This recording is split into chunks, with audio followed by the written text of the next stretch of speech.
Hey everyone, want to let everyone know some classes that we have coming up. We're going to be at the TAC Ops Tactical Conference in Nashville, August 22nd to the 25th. If you're going to be there, make sure you come up, say hi, and attend the class. We've also teamed up with the Savage Training Group to teach our Patrol Survival Tactics class that's going to be hosted by the Santa Clara Police Department September 18th of this year.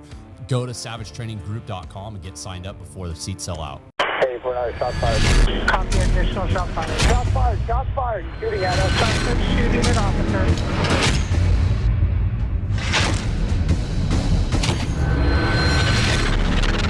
Breaks down. He's at the base of the stairs, white t-shirt, white male.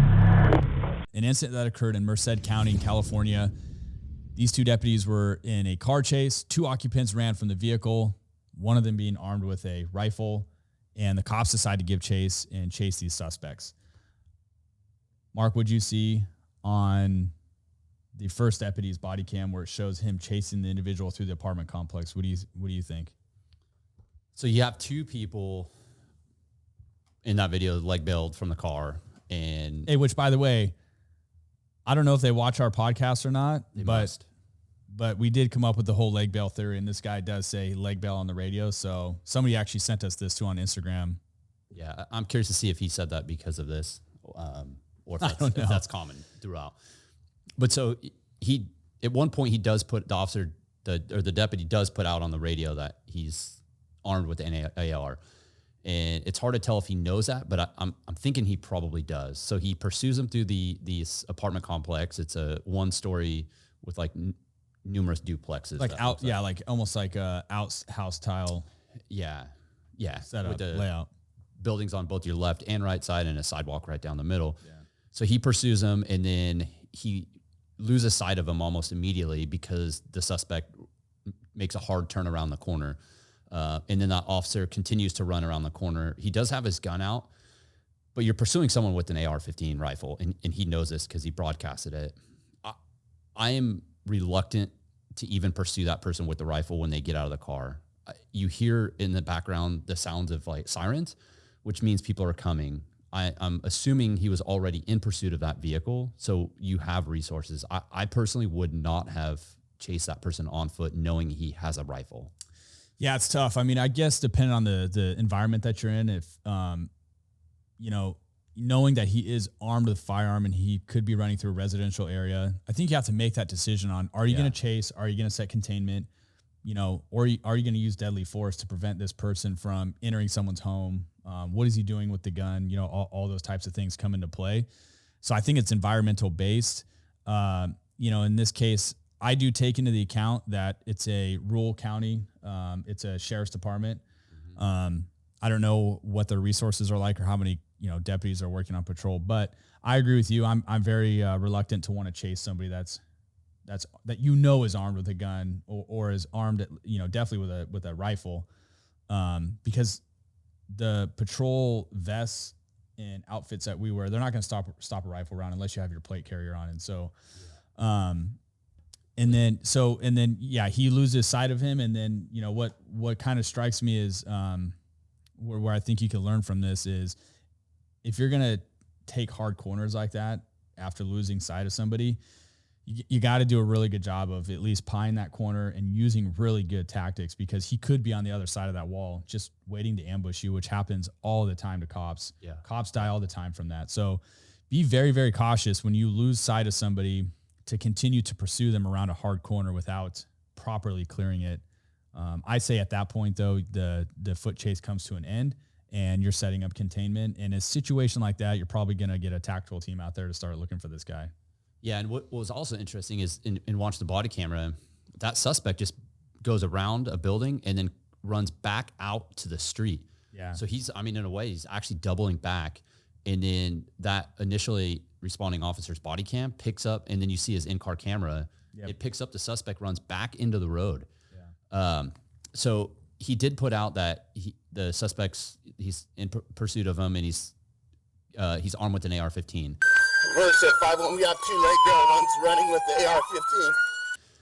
I think at that point, we talk about radio traffic and discipline and the absolute importance of what needs to be put out and when. And I think at that point, you've got to voice that suspect is running back to the main road. because that's where additional officers are responding, and they're not expecting that. And in fact, he never even put out the direction of travel. So your officers aren't really sure where he's at. Yeah, no, that is a good point.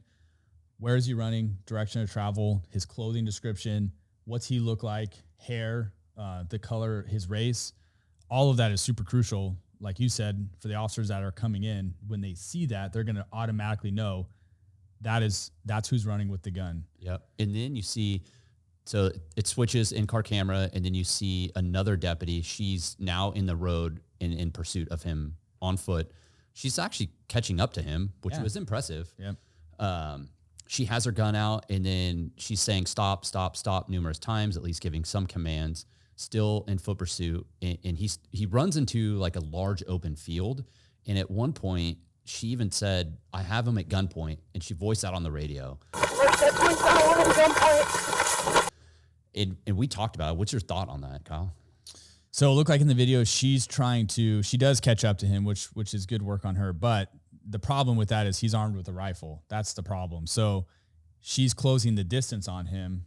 And just before the shots are fired, it looked like maybe she was trying to grab him. I mean, she got that close to him. So closing the distance on somebody that is armed with a gun, nonetheless a rifle, I mean, is a very dangerous thing to do. That's not something that I would want to do. I would want to keep that distance. Mm-hmm. And his actions are going to dictate the next chain of events, right? So are you going to use lethal force now against this guy that you know is running with a rifle? You're now closing the distance on him. He's not dropping it. You know, is he swinging towards you? These are all things that you would have to articulate should you use deadly force. You know, I mean, even though he's running forward, can swing that gun up and take a shot behind him. I've been involved in an incident like that happening where I wasn't in the vest. Yeah, it wasn't a foot pursuit, and I didn't know the guy had a firearm initially until he pulled it out of his waistband and then started shooting backwards towards me. But, well, for her too, that we talked about radio traffic. She voiced on the radio like one at gunpoint, but she's still and I don't agree with that. So I don't agree with her. So I don't think she's got one at gunpoint. Yeah, she's pointing her gun at him, right? But when I hear one at gunpoint, that to me is someone that's almost at a standstill, and then you've got him at gunpoint, and now you're waiting for your partners to show up. Yes, 100%. She's actively chasing while pointing her gun at him. Yeah, which is deceiving to the responding officers, because at that point, I would believe, and I think everyone else believes that's responding to this, that suspect is no longer fleeing. Yeah, that's what I think. Yeah. So the radio traffic piece of it is crucial, and we've talked about it before in other breakdowns where the communication piece is so big, not only for the officer on scene putting out the traffic, it's equally as important for the officer receiving the information and what are they encoding or decoding, how are they decoding that information? Yeah. Because when they respond, they're going to have to make a quick assessment of the situation and then act accordingly. And a lot of that decision is going to be based on the information that they are receiving from the receiver. So the communication piece is big. And that's why, you know, if you're a cop out there listening, it's important to practice this stuff. I mean, you know, when you're in the gym or at work and you're on a run, put some of this radio traffic out, pretend like you're in put yourself in a mental scenario because that helps alleviate some of these mistakes that are being made out on the street. But you also have the mindset of what you need to put in because you've already been training that. And a lot of training lacks radio training. Like you just don't train with the radio. Yeah. I mean, when was the last time someone handed you a radio, you know, in training and said, okay, here's a scenario. I want you to broadcast this on the radio. That doesn't typically happen very often unless you have a super good savvy FTO with that type of level of street experience. But in today's day and age, you're not getting that. So communication is big. And in the video at the end, the suspect looks like he's exhausted and kind of slows, kind of stumbles, and you can actually see him turn and points the rifle and fires around and ends up actually hitting her in the ear. Yeah.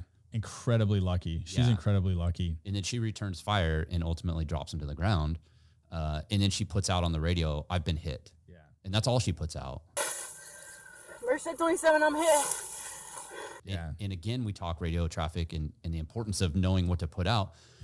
Your partners, all they have heard, if you just close your mind and you think all she has put out on the radio is one at gunpoint, I've been hit.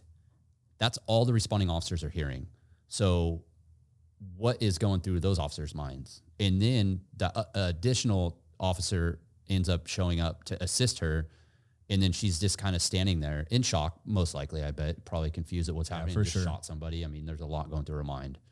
And she believes that she's been shot. Yeah. I mean, she has. Yeah. And then he asks her, like, where you been hit? And then she describes it. And then the camera like gets closer to her. Yeah. So a couple of things that, could have been done a little differently. And again, these aren't to Monday morning quarterback the officers. It's just, we have to be able to learn from these events, break them down, debrief them. And, we are very big on doing debrief or doing an after action report on any type of incident to kind of, see where you could do better next time. But as it relates to this incident, yeah, I think the radio communication could have been a little bit different or better on both of the officers' behalf. And then, securing the suspect once he was shot. Yeah. We have to deal with your partner who's been hit, but we also need to secure him because he is also armed and tried to kill a cop. So that needs to be done. And medical aid also, because he has now been shot. Like there's a lot going on in that scene. Like that they are definitely not done.